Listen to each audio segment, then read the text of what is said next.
Good morning and welcome. It's May the 25th, and we're on to week 4 now of our course together, step by step to knowing God.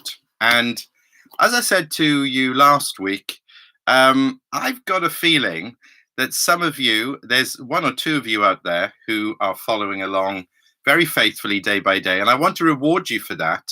I said I've got a little gift to give you, to send to you. I didn't get any response about that. Some of you are a little bit bashful, I think, but maybe if I tell you what it is, then that will provoke a response. It's this little book here.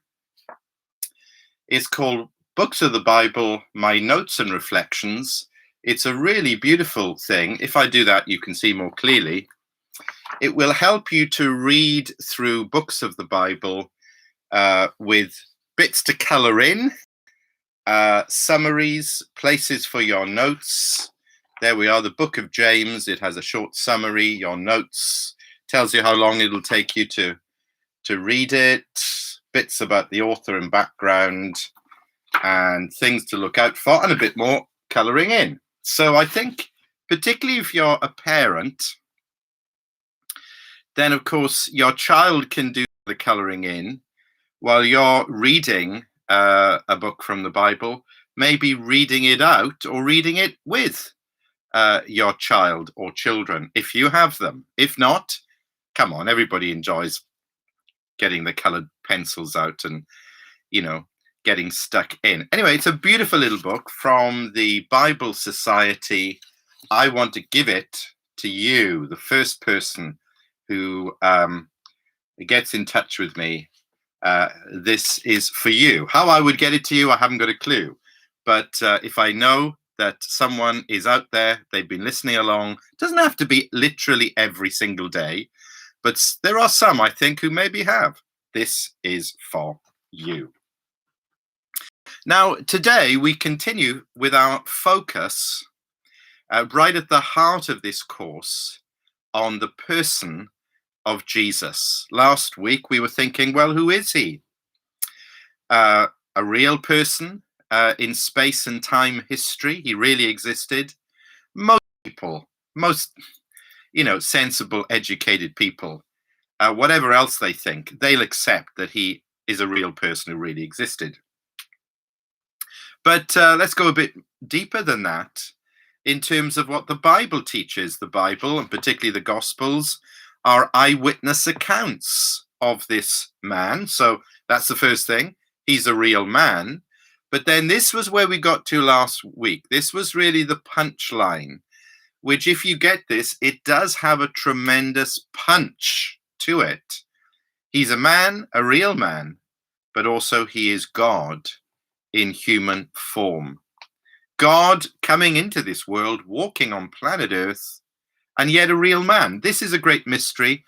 And people like the Jehovah's Witnesses and Muslims and so on, of course, if you're coming at it just with the unaided mind and without an accurate view of the Bible, there's no way you can begin to take this in.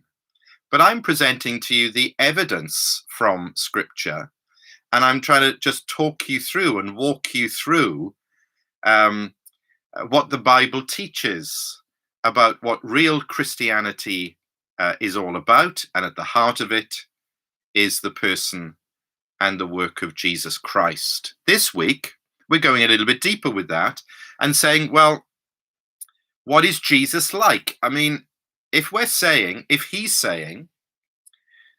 Bible is saying that Jesus is actually God become man, let's use that phrase, that is such an extraordinary claim. You'd expect some evidence for that, wouldn't you? You'd expect me not just to say it and say you've got to believe it. You'd expect me to present you with some pretty strong, firm evidence. And of course, I am going to do that. And it's there, right there in the Gospels.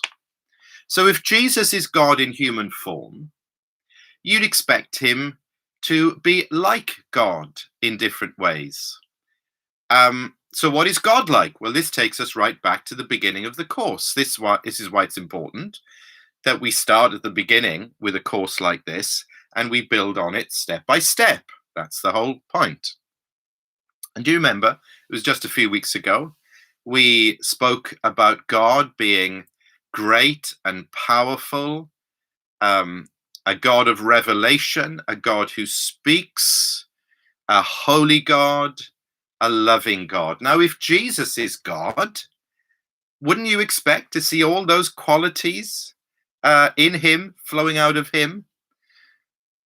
You'd expect him to display greatness and great power over the creation which he made. If he's God, he made it all. You'd expect him to be a great communicator, wouldn't you? I mean, in the very first chapter of the Bible, it says again and again, and God said, and God said, and God said, and it was so. God speaking with such power, things happened. So if Jesus is God, you'd expect him to be an amazing communicator and to be using words with extraordinary power, wouldn't you? God is holy. We spent a whole session on that. He hates evil. So if a man turned up who is God, you'd expect to see that sort of holiness within him, which both attracts and repels because we are sinful. There's something in the holiness of God that we find stunning and attractive, but also repulsive at the same time. And certainly a man who is truly God would live a holy life, a blameless life that nobody could point the finger at. You'd expect that, wouldn't you? And God is love. So if God became man, you would expect to see in that person's life the most extraordinary life of love, acts of love, words of love, love like has never been seen before or since. The kind of love that will change the world and change people's lives and is still doing so today. Well, there we are. If Jesus is God, we're not just saying that, we're not just throwing that out and saying, there it is, take it or leave it, you've got to believe it. No, no, no. There's reasons for saying this. There are claims that are made by Jesus, by the apostles, by the whole Bible, by the Christian church. We're making that claim, but when we go back to the Gospels, which is the basic eyewitness testimony of Jesus walking around on planet Earth, do we see those things that must be true about God being true about him? Because they've got to match up, haven't they? There's got to be a deep, deep connection between what God is like and what Jesus is like. Our reading today is from Mark chapter 4, and we have a little title today, The Creator in Action. What if Jesus became man? You see, many people will start by saying, well, it's impossible. It can't happen. It doesn't make sense. It's unbelievable. But you see, you've made your mind up already if you take that line. Let's be a little bit more open and reasonable and open to the source material here and say, if God did become a man and he walked around in this world, what would it look like? Would it look like this? So Mark chapter 4, verses 35, Jesus has been teaching all day. It's at the end of the day. Verse 35, that day when evening came, Jesus said to his disciples, let us go over to the other side. Leaving the crowd behind, they took him along just as he was in the boat. There were also other boats with him. A furious squall came up, and the waves broke over the boat so that it was nearly swamped. Jesus was in the stern, sleeping on a cushion. The disciples woke him and said to him, Teacher, don't you care if we drown? He got up, rebuked the wind, and said to the waves, "Quiet, be still." Then the wind died down, and it was completely calm. He said to his disciples, "Why are you so afraid? Do you still have no faith?" They were terrified and asked each other, "Who is this? Even the wind and the waves obey him." Amen. What a great reading for a Monday morning to share together. Now, the first thing we see in this story is the very obvious humanity of Christ. What was he doing in the boat? What was he doing in the storm? Verse 38, Jesus was in the stern, sleeping on a cushion. Now, there's a number of things to say about that. Yes, this shows that Jesus is a real man. He'd been teaching all day. If you go back into chapter 4, one parable after another, and now it's evening time. The sun is setting. It's the end of the day. And he's exhausted and he's fallen asleep. The other thing to note there is Jesus is a man. He's a perfect man with perfect faith. Everything he does, he's doing in obedience to what his Father has revealed for him to do. He says in the Gospel of John, "I only do those things that the Father is doing and the Father shows me." When he says, "Let us go over to the other side," he knew that was the right thing to do, and he knew they were going to get over to the other side. Even though this life-threatening, terrifying storm starts to rock the boat and the water's pouring in, and the disciples obviously think that's the end. But he had perfect faith in the word and the will of his heavenly Father. So in that state of peace and rest, he sleeps. That's where the story begins. How different were the disciples in verse 38? Now, it is a furious squall that came up. The waves did break over the boat so that it was nearly swamped. Many of these disciples were fishermen. They'd probably even fished on this lake. They knew how desperate the situation was. They knew that people in boats sank under these circumstances and lost their lives. So I don't think it's so unreasonable or so strange that with Jesus asleep, they wake him up and they say to him, "Teacher, don't you care if we drown?" I think that's pretty reasonable. And it's certainly a very human response. It's not a faith response like Jesus's response. It does indicate that at this stage, they haven't, even though they are his disciples, they don't really know who he is. They call him teacher. I mean, they'd been listening to him teaching all day, and they loved his teaching, and they drank it in. It's like many people in church. They'll go along, they listen to the sermons, but they're still very hazy about who Jesus is and what's my relationship with him. They're a bit like that.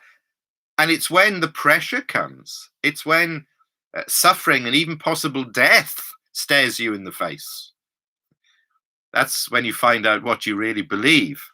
And that is exposed in them, in a sense, at this time. And how did Jesus deal with their fear? Well, this is where we see the godness of Jesus breaking through, his power, his greatness as creator. He got up, rebuked the wind, and said to the waves, "Quiet, be still." Then the wind died down and it was completely calm. Now, who can do that? A mere man, the greatest man in the world, even a perfect man? Even today, with all our technology and so on, we can't even predict the weather very often, let alone control it. You think of the hurricanes, you think of the fires, you think of the floods, you think of the storms that have been battering the world from the beginning, and even just in recent days, even with all our amazing technology and power, which is all, by the way, attempts to have power over the world to keep us safe and to keep us happy and healthy. There's nothing wrong with that. But even with all of that, 2,000 years later, we cannot do what Jesus did like that with a word, because he's the creator. He made every single one of those molecules of H2O. And when he says, "Quiet, be still," it's like a dog owner with a little puppy dog who's getting a bit excited, and the owner says, "Stop, sit, stop it now," and the dog instantly cowers before him. Jesus is extraordinary, isn't he? There's never been anybody like this before or since. There have never been stories like this before or since. And if you accept that it's true, it really happened, this leaves us with some very, very big questions. So, with a word, he calms the storm. There's a second miracle here, which is perhaps even more amazing. It's not just that the storm stops, but look what it says. Then the wind died down and it was completely calm. I mean, storms do sometimes stop quickly, but because of all the squall, and all the furious activity of it, it can take hours before that sort of thing stops. Yeah, the storm was finished, but the swell and the activity underneath the water, it can go on like that for hours before it really becomes still again. Jesus not only stilled the storm instantly, it says it was completely calm instantly. This is one of the things that constitutes a miracle. We use that word too cheaply today. But a miracle is a divine intervention, something only God can do or Jesus could do. It's a display, a revelation of almighty heavenly power on earth. It happens instantly and perfectly. And that's exactly what we see here. And what was the response of the disciples to all of this? Jesus then says to them, he said to the disciples, "Why are you so afraid? Do you still have no faith?" They obviously were fearful of the storm because they thought they were going to go down. But look at verse 41. They were terrified. So they go from fear, which is very, very strong, to terror, which is massively stronger than fear. And what were they terrified of now? The storm's gone. The lake is like a mill pond. There's complete quietness. Why are they now terrified? Verse 41. They asked each other, "Who is this? Even the wind and the waves obey him." The miracle that Jesus has done tells us something about Jesus. It tells us that he has power over the creation. He is the ruler. He's the one who reigns. He's the one who can evoke and draw forth this immediate obedience of a kind of rebellious, out of control creation. And he can do it through the power of his word. We see that sometimes in the Old Testament, going right back to the beginning. And God said, "Let there be light," and there was light. And Jesus said, "Be still," and it was still. I don't think they understood it all at this point, but almost it's like a gut feeling and an emotional raw reaction. We were afraid of that storm and what it was going to do. But this is even more terrifying. Who is this? Who can do this? This this is God. God is in the boat with us. And there's a sense in which that was worse, even more terrifying. Almighty, holy, stunning, glorious. That is even more terrifying because, in a sense, it exposes us. In the light of his almighty being as creator, we see what tiny little creatures we are. And in the light of his glorious, blazing holiness and glory, we begin to see the shabbiness, the shoddiness, the horribleness of our sin. In the light of that, they were terrified. And yes, we should be. If we were right now in the presence of Jesus Christ, the God become man. But Jesus says, why are you so afraid? Do you still have no faith? Terror, we need to get beyond. We need a sense of terror, but we need to get beyond that to a sense of trust. Fear, holy fear, godly fear, is a good thing because of who Jesus is. But we need to somehow get beyond that to a place of faith. And I think Jesus challenges us this morning. Do you still have no faith? This is who Jesus is. This is what he's like. He is the creator. And here we see the creator in action. Thank you so much for being with me today, listening. Do come back again, same time tomorrow. That book is for you, by the way, if you just let me know who you are and the fact you've been listening along. God bless you. See you again soon.